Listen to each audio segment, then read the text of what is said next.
Diario. Damos señal informativa a la capital de la República para saludar a Yesenia Guamaní, comunicadora social, colega también, segunda vicepresidenta de la Asamblea Nacional, a quien damos atento saludo. Entiendo de que en Quito hace fuerte frío. Compañera, muy buenos días, bienvenida. Colega. Muy buenos días Edison, Jorge, un cordial saludo para ustedes, para todo el país. Sí, el día de hoy ya estamos aquí en la Asamblea Nacional y justamente en el transcurso en el que veníamos existe mucha neblina, amaneció frío, muy recomendable pues que siempre las personas que estén viajando en este momento conduzcan con precauciones, posiblemente llueva el día de hoy, está haciendo muchísimo frío, a cuidarnos mucho más el día de hoy. Retoma sin duda alguna la Asamblea Nacional la parte presencial, ¿no? Y esto de alguna manera también las actividades son muy importantes. Entre los puntos que usted tiene en agenda, ¿cuáles destaca, licenciada? Bueno, la presencialidad nosotros la retornamos justamente la semana anterior, después de una evaluación que se hizo de contagios que se dieron aquí en la Asamblea Nacional. Bueno, para ingresar justamente a la Asamblea debemos presentar una prueba PCR y tomando las precauciones debidas estamos ya trabajando de manera presencial. Tenemos algunos proyectos que los estamos justamente tratando, algunos que son urgentes en el Pleno, decisiones que también las estamos tomando en el Consejo de Administración Legislativa. Tenemos justamente proyectos derogatorios que fueron presentados respecto a las reformas tributarias, proyecto que ahora ya está vigente en el país y es muy importante pues informarle a la ciudadanía que en su momento nosotros estuvimos de acuerdo en que estas reformas tributarias, este proyecto de ley económica urgente, pues sea archivado, porque no acogieron las observaciones debidas, por ejemplo, respecto al impuesto a la renta. Decíamos en su momento no estamos de acuerdo porque esto afecta a las clases medias, afecta a las clases populares, a los artesanos, a los servidores públicos, privados, a los microempresarios. Sin embargo, al no acoger estas observaciones, nosotros propusimos y decidimos apoyar el archivo de estas reformas. Lamentablemente no se pudo, digamos, archivar porque usted recordará, tuvimos la votación del bloque de UNES, la abstención que justamente permitió que este proyecto ahora sea una realidad en el país. Ahora tenemos justamente estos proyectos derogatorios en los cuales el Consejo de Administración Legislativa tiene un informe jurídico por parte de la Unidad Técnica Legislativa y recomienda el no calificar porque no cumplen con los requisitos. Hemos analizado, hemos visto algunas posturas, la Constitución en dos artículos existe una contradicción, por eso hemos presentado nuestra propuesta de que sea la Corte Constitucional la que se pronuncie al respecto. El artículo 135 de la Constitución indica que solamente el presidente o presidenta de la República podrá presentar proyectos de ley que creen, modifiquen o supriman impuestos. También tenemos el artículo 140 que indica que la Asamblea Nacional podrá en cualquier momento modificar o derogar un proyecto de ley. Ante esta disyuntiva, ante esta contradicción que existe en la misma Constitución, hemos propuesto que la Corte Constitucional se pronuncie al respecto. Sin embargo, esto tendrá que seguir un procedimiento correspondiente. El Consejo de Administración Legislativa aprobó justamente esta postura. Tendrá que pasar al Pleno de la Asamblea Nacional y que sea el Pleno el que decida con 70 votos si se realiza o no esta consulta a la Corte Constitucional. Si no, regresará al Consejo de Administración Legislativa para que nosotros podamos tomar una postura al respecto. Por supuesto, posterior a ello también en estos días hemos analizado otros proyectos. Tenemos también la ley el proyecto de ley de interrupción del embarazo, el embarazo por violación, aborto por violación, un tema muy sensible que requiere justamente de un debate profundo. Hemos estado a la interna incluso de la bancada de Izquierda Democrática analizando las diferentes posturas que por supuesto son muy respetables. Sin embargo, las posturas radicales no nos van a permitir justamente tener los consensos adecuados. Por eso hemos manifestado que nuestro apoyo al informe de mayoría, pero con observaciones respectivas. Aquí hay puntos críticos que todavía están en análisis, por ejemplo, el tema de la temporalidad que un inicio el informe tenía 28 semanas, lo cual no estuvimos de acuerdo, consideramos que es una temporalidad muy alta. Esto, sin duda alguna, para tener justamente mayores luces y que sean decisiones acertadas y sobre todo adecuadas, hemos analizado estos puntos con personal médico, con organizaciones sociales, personas también en las cuales siempre han estado luchando por que esta ley sea realidad en el país, buscando siempre consensos y posturas que permitan pensar en que tengamos una ley que sea justa, una ley que sea reparadora. Bajo esas líneas, la Comisión de Justicia pues tendrá que realizar algunas modificaciones, observaciones que se dieron en el informe para segundo debate una vez conocido, y que posterior a ello podamos tener un informe completo y proceder a la votación. Aparte de eso, pues vendrán otros proyectos de ley. Estamos hablando de las reformas laborales que entendemos también van a ser presentadas por parte del Ejecutivo, y proyectos que tenemos, agendas personales también que las vamos a ir manejando tanto como asambleístas como partido. 7:43 a.m, la licenciada Yesenia Guamaní, segunda vicepresidenta de la Asamblea Nacional, está aquí en Contrapunto. Buen día, bienvenida, licenciada. Hay otras coyunturas, Buenos días. Hay otras coyunturas que se generan al fragor de la Comisión de Fiscalización, y ya vio usted la bronca que se generó al interior de esa instancia entre el presidente de esa comisión, Fernando Villavicencio, y los asambleístas de Pachacutic y también de UNES, a propósito de este informe de mayoría que va a sugerir el archivo del juicio político en contra de la superintendente de bancos. Este proceso fue propuesto por su compañero de CAL, ¿no? Hablo del primer vocal del Consejo Administrativo de la Legislatura de las filas de Pachacutic, Darwin Pereira, y ahora está en manos de la presidenta de la Asamblea la fecha para que el Pleno conozca este informe de mayoría. ¿Cuál es la postura de la izquierda democrática en torno a este proceso? Pues, como vemos, hay divisiones al interior de la Comisión de Fiscalización en función de esta iniciativa. Bueno, Jorge, vivimos en un país que es democrático y las diferentes posturas pues hay que respetarlas. Sin embargo, a la interna de la bancada de Izquierda Democrática, así como en todas las decisiones, se analiza con la comisión política las decisiones que se van a tomar, tanto en el Consejo de Administración Legislativa como las decisiones también con toda la bancada. Nosotros nos reunimos justamente con toda la bancada para analizar cada uno de los, en este caso, juicios políticos, y posterior a ello tomamos una postura y una decisión. Todavía no hemos analizado lo que usted acaba de comentar.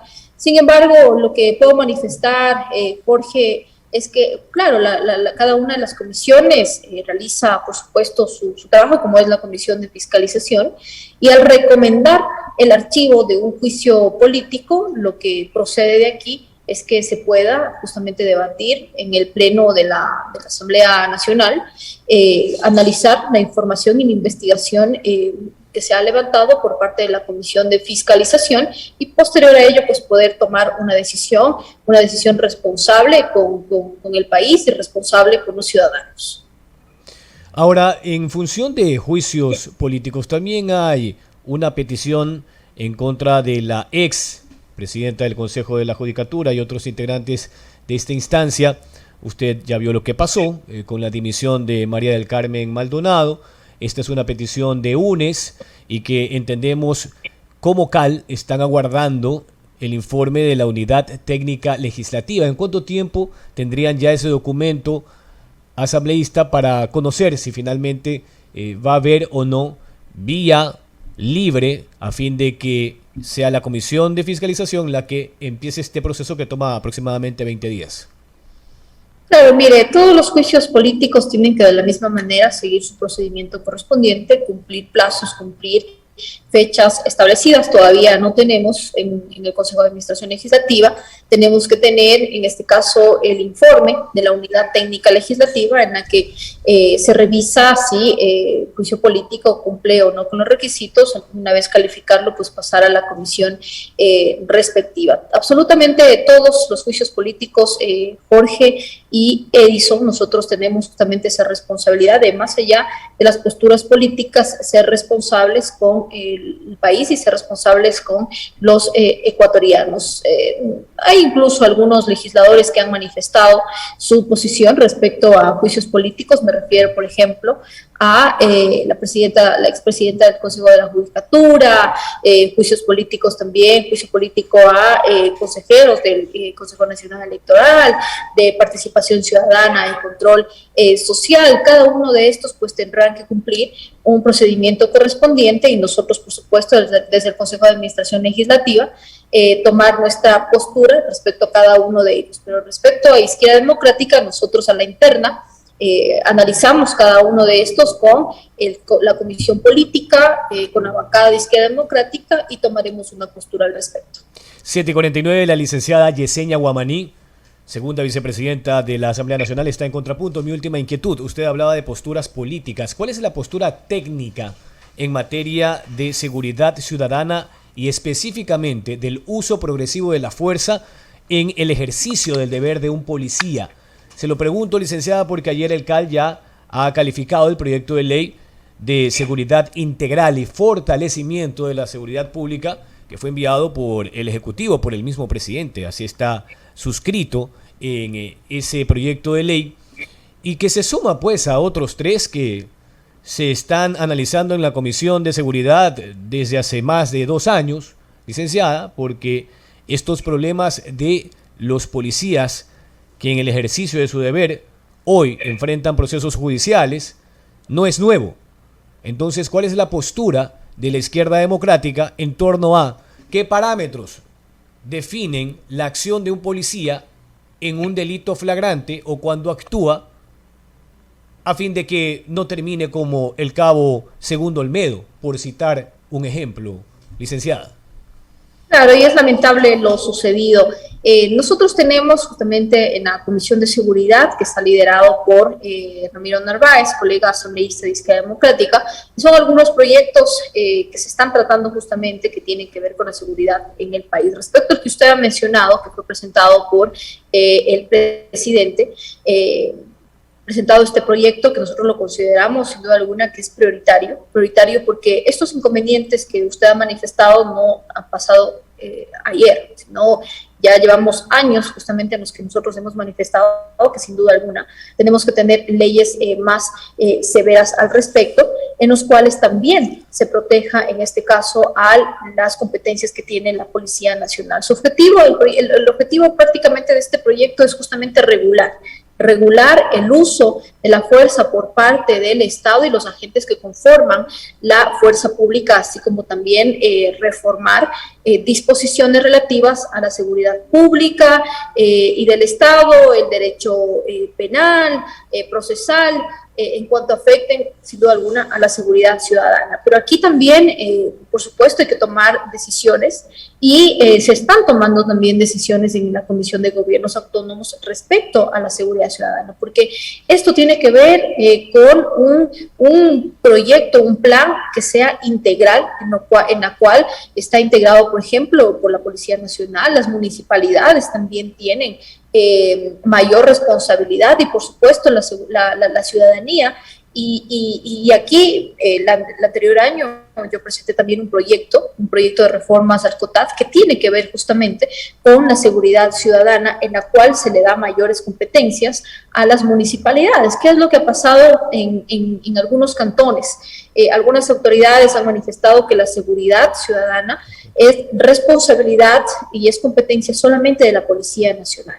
No estamos de acuerdo en aquello porque como autoridades justamente locales también deben velar por la seguridad en cada uno de los territorios. Mucho puede hacer Jorge y Edison en este punto específico de lo que tiene que ver la seguridad ciudadana. la inseguridad que ha incrementado muchísimo y es lamentable por la realidad justamente que vive el país. Lo hemos puesto como prioridad en la Asamblea Nacional y por supuesto tratar a la prioridad posible, ¿no? 7:53, Edison Casañas continúa. Con la segunda vicepresidenta de la Asamblea Nacional, licenciada Yesenia Guamaní. Licenciada, cuando los ciudadanos se quejan justamente de esta situación delincuencial, aquí usted sabe, particularmente en la ciudad de Guayaquil, la ciudad más peligrosa del Ecuador, hay muchas voces, muchos ciudadanos, gremios, pescadores, gente que tiene obviamente comercios muy grandes, piden el porte de armas. Solicitan incluso una de las propuestas al interior de la Asamblea Nacional y tal vez en una consulta popular que ha prometido el presidente de la República, que se consulte al ciudadano el porte de armas. ¿Cuál es su opinión? Bueno, primero manifestar, Edison, que este proyecto del cual estamos hablando no tiene una solución única y requiere sin duda alguna de una articulación interinstitucional. Y aquí entra el gobierno, entra la fuerza pública, entra la justicia, la fiscalía y de manera reiterativa, como les he manifestado, los gobiernos autónomos descentralizados y por supuesto la ciudadanía. En el caso de que tengamos justamente que pensar en el porte de armas en el país, también tenemos que ser responsables justamente con los ciudadanos que puedan portar o no una arma. Y aquí hay que analizar requisitos en los cuales sean precisos, sean analizados en este caso por el personal específico como es la Policía Nacional. Yo lo pensaría mucho y es un tema de análisis y de debate, Edison y Jorge, en lo cual en su momento podríamos analizar incluso con el personal especializado para buscar maneras en las que podamos pensar en que se pueda enfrentar la inseguridad que vivimos actualmente en el país, pero también siendo responsables con diferentes normas que en este caso tendría la Policía Nacional. Sin duda alguna hay la severidad también en las penas, porque eso es lo que el sentir ciudadano, más allá obviamente de las estadísticas, los estudios, lo que aconsejan los sociólogos, los expertos en esa materia en particular, pero es esa tranquilidad para que el ciudadano, por ejemplo, porte un arma y se sienta de pronto confiado, obviamente con reglas, con requisitos que deben ser muy exigentes, pero también había una manera de contragolpear la delincuencia. Aquel delincuente que puede de pronto intentar ingresar a una casa, a un vehículo y no sabe con qué sorpresa se pueda enfrentar. Esa tranquilidad del ciudadano puede estar reflejada en eso, en el portar un arma también. Totalmente de acuerdo, pero aquí también tenemos que analizar cada una de las situaciones y que sean los expertos, en este caso la Policía Nacional, quien nos ayude a impulsar una normativa pensando justamente en la seguridad, pero también en la realidad en la que vivimos actualmente. Yo creo que deberíamos analizar cada una de las situaciones, también analizar la inseguridad en cada uno de los territorios. Me refiero a que la inseguridad en Guayaquil, por ejemplo, no es la misma que se vive aquí en la ciudad de Quito o en cualquier otro cantón. Sin embargo, yo creo que es una posibilidad en la que no estaría cerrada, pero con un análisis profundo y cumpliendo también requisitos previos, dependiendo de cada una de las situaciones.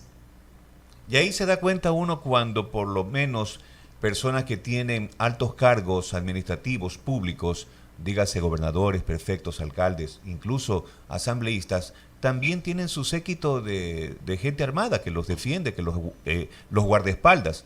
Ellos sí pueden portar un arma. Ahí entonces, ¿por qué ese nivel de... Bueno, depende, ¿no? Depende, mi estimado Edison Jorge. Aquí lo que se hace es un análisis de riesgo, es decir, no todos los colegas legisladores pues tienen ese acceso.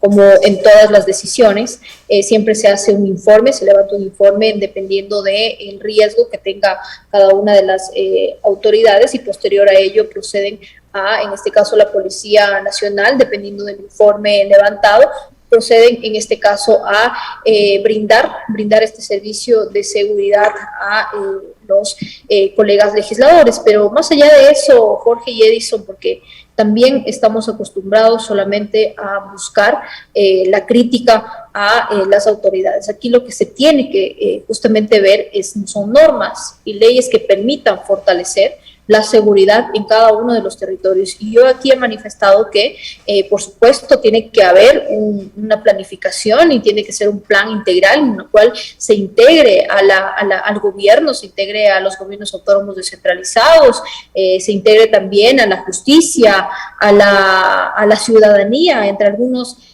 aspectos que hay que considerar para poder hablar de una seguridad ciudadana. Eso actualmente no existe y nosotros hemos hecho un análisis incluso de algunos cantones en los cuales justamente hemos visto esa realidad que algunas autoridades han manifestado, como yo lo dije, que la seguridad le pertenece a la Policía Nacional. Por supuesto que es competencia de la Policía Nacional, pero lo que buscamos es que se coordine con las autoridades locales, que existan planes, que exista una planificación. El presupuesto es uno de los graves problemas que tenemos en cada uno de los territorios por los cuales la inseguridad, en este caso la seguridad, se ve afectada.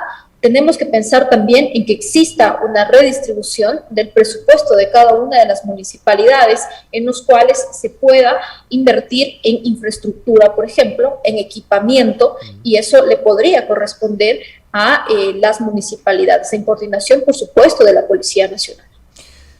Licenciada, la del estribo por mi parte, porque ya tenemos que despedir. La postura técnica que usted asume, se lo preguntaba hace un momento, este concepto del estado de necesidad, volvemos al uso progresivo de la fuerza. Se lo pregunto porque usted, antes de ser asambleísta, es ciudadana. Entonces, todos podemos ser víctimas de la delincuencia en algún momento. Y en cualquier circunstancia podría haber un policía cerca, como sucedió acá hace poco en la avenida Francisco de Orellana. En la noche, policías de inteligencia intervinieron cuando 3 sujetos intentaban atracar al conductor de un vehículo.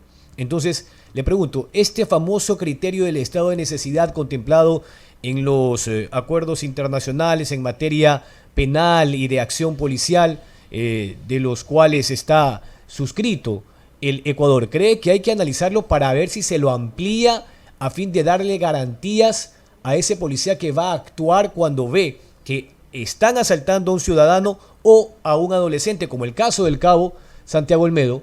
Porque no se olvide usted del criterio del fiscal Patricio Parco, allá en la provincia de Chimborazo, que dijo que no cabía la acción del policía, primero porque le disparó a traición y segundo porque el hecho ya se había consumado. Entonces, ¿cuál es su criterio y su postura técnica ante eso, asambleísta?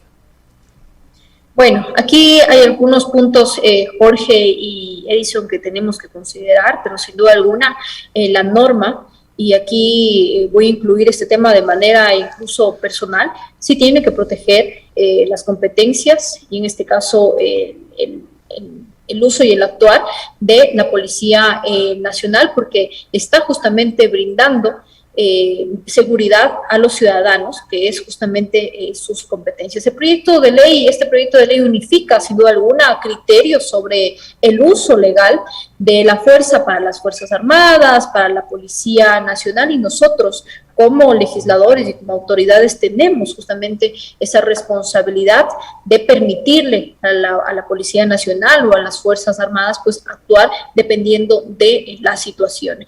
Lamentablemente no hay una normativa ahora que proteja justamente esos derechos, pero ese es uno de los retos que nosotros tendríamos como autoridades y como representantes de cada uno de nuestros territorios. Ojalá que ese estado de necesidad, ese principio que se alude desde el Ministerio Público ahora, se convierta al final en una necesidad del ciudadano de tener seguridad en la práctica, que esa seguridad sea tangible y sobre todo en semejantes circunstancias. Muchas gracias a la licenciada Yesenia Guamaní, segunda vicepresidenta de la Asamblea Nacional. Un gusto verla, espero se encuentre bien y hasta una próxima, ¿no? Buenos días. Gracias, Jorge y Edison. Siempre a la orden para informarle al país. Un saludo a toda la audiencia y siempre pues con esa predisposición para informar sobre nuestro accionar tanto en el Consejo de Administración Legislativa como en el Pleno de la Asamblea Nacional. Que estén muy bien. Un abrazo. Okay. Igualmente. Un abrazo. Bueno.